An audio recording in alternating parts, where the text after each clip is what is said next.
கோபுரம் chits private limited 12 வருட அனுபவம் 9000க்கும் மேற்பட்ட கஸ்டமர்களின் நம்பிக்கையை பெற்ற முன்னணி சிட் ஃபண்ட் நிறுவனம். மேலும் விவரங்களுக்கு உடனே டவுன்லோட் பண்ணுங்க கோபுரம் சிட்ஸின் ஆஷ் கேஷ் ஆப்பை. இன்றைய நிதிநிலை அறிக்கை தாக்கல் தொடர்பாக முதலமைச்சர் மு க ஸ்டாலின் வெளியிட்டிருக்கும் அந்த அறிக்கையை பார்க்கிறோம். நாளை முதல் நமது கனவுகள் நனவாகும் என்று இந்த நிதிநிலை அறிக்கையின் மீதான தனது நம்பிக்கையை அவர் தெரிவித்திருக்கிறார்.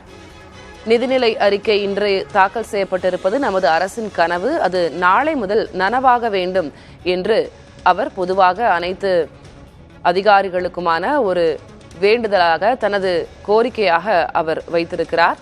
இவை நமது அரசின் கனவுகள் மட்டுமல்ல, நனவாக போகும் கனவுகள். நாளை முதல் அனைத்தும் நனவாகும்.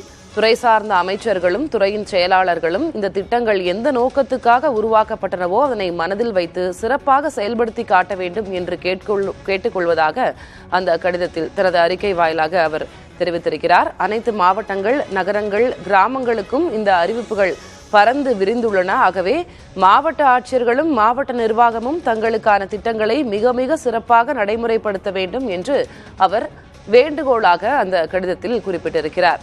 முதலமைச்சர் தமிழக நிதிநிலை அறிக்கை 2024-25 மீதான தனது நம்பிக்கையை வெளிப்படுத்தும் வகையில் இந்த அறிக்கையை வெளியிட்டிருக்கிறார். அண்மை செய்தியாக அதனை பார்க்கிறோம்.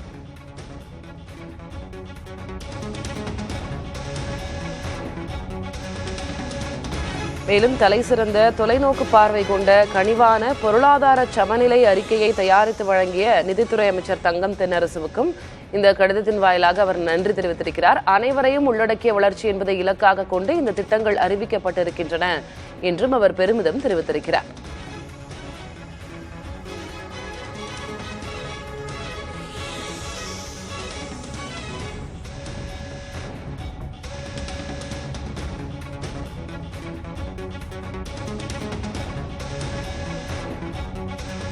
இந்த நிதிநிலை அறிக்கையின் சிறப்புகள் என்ன என்று பட்டியலிட்டிருக்கிறார். அனைவரையும் உள்ளடக்கிய வளர்ச்சிதான் திராவிட மாடல் அரசு என்பது என்றும் அவர் பெருமிதம் தெரிவித்திருக்கிறார். மத்திய அரசையும் அவர் விமர்சித்திருக்கிறார். இந்த அறிக்கையில் ஒன்றிய அரசு மாநிலத்தின் நிதி வளத்தை சுரண்டும் செயல்களை தொடர்ந்து செய்து வருகிறது என்ற விமர்சனத்தையும் அவர் அதில் முன்வைத்திருக்கிறார். இதுபோன்ற பொருளாதார நெருக்கடியை தருவதன் மூலமாக தமிழ்நாடு அரசின் அனைத்து துறை வளர்ச்சி செயல்பாட்டை தடுக்க பார்த்தார்கள். ஆனாலும் அந்த தடைகளையும் வென்று அனைவருக்குமான வளர்ச்சியை தமிழ்நாடு அரசு திட்டமிட்டு செய்து வருகிறது என்றெல்லாம் அவர் பெருமிதம் தெரிவித்திருக்கிறார்.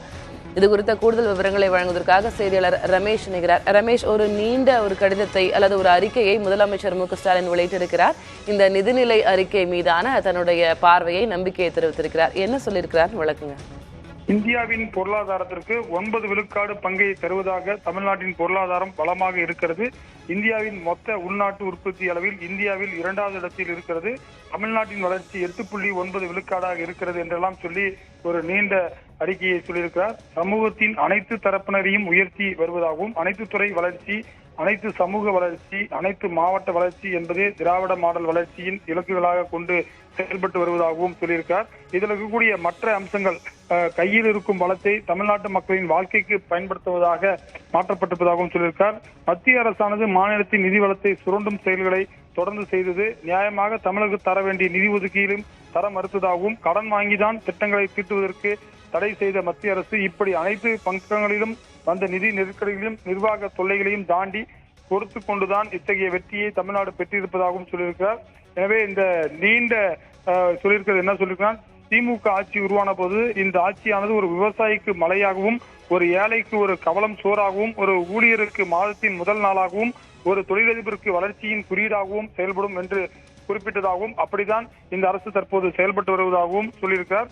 தொடர்ச்சியாக அரசின் கனவுகள் மட்டுமல்ல, நனவாக போகும் இந்த கனவுகள் நாளை முதல் அனைத்தும் நனவாகும் என்றும் துறை சார்ந்த அமைச்சர்கள், துறையின் செயலாளர்கள் அனைவருக்கும் வாழ்த்துக்களை தெரிவிப்பதாகவும் முதலமைச்சர் தெரிவித்திருக்கிறார். தளபதி,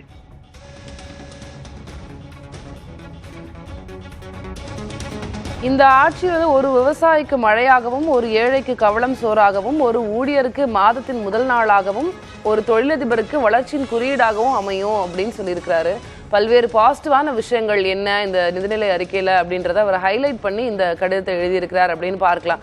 இதை தாண்டிய பட்ஜெட் மீதான விமர்சனங்கள் இருக்கின்றன. பல்வேறு எதிர்கட்சிகளாகட்டும், பல்வேறு துறை கட்சிகளாகட்டும் விமர்சனங்களை முன்வைத்திருக்கின்றன. அதற்கான பதில் ஏதேனும் வந்திருக்கிறதா தமிழக அரசிடமிருந்து தற்போது வரை? நிச்சயமாக விமர்சனத்திற்கு பதில் சொல்வதாக இல்லை. அதாவது மத்திய அரசு போதிய நிதி கொடுக்கவில்லை என்று சொன்னாலும் நிச்சயமாக பல்வேறு மாநிலத்துடைய உள்நாட்டு உற்பத்தியை பயன்படுத்தி பல்வேறு திட்டங்கள் செயல்படுத்தப்படுவதாகவும் சமூகத்தின் அனைத்து தரப்பினரையும் உயர்த்தி வருவதாகவும் அனைத்து துறை சார்ந்த வளர்ச்சியாகவும் இருப்பதாகவும் இந்தியாவின் பொருளாதாரத்திற்கு 9 விழுக்காடு பங்கை தரக்கூடியதாக தமிழ்நாடு இருப்பதாகவும் சொல்லியிருக்கிறாரு. அதாவது இந்தியாவுடைய வளர்ச்சிக்கு நிச்சயமாக இந்த தமிழகத்துடைய வளர்ச்சி முக்கியமாக இருக்கும் என்றும் தடைகளை தாண்டிய வளர்ச்சியை நோக்கி தமிழ்நாடு அரசு பயணத்தை நடத்தி வருவதாகவும் சொல்லியிருக்கிறார் திலகவதி.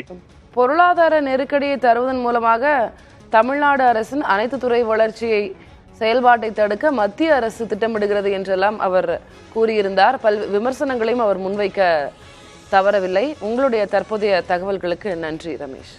கோபுரம் சிட்ஸ் பிரைவேட் லிமிடெட் 12 வருட அனுபவம் 9000த்திற்கும் மேற்பட்ட கஸ்டமர்களின் நம்பிக்கையை பெற்ற முன்னணி சிட் ஃபண்ட் நிறுவனம். மேலும் விவரங்களுக்கு உடனே டவுன்லோட் பண்ணுங்க கோபுரம் சிட்ஸின் ஆஷ் கேஷ் ஆப்பை.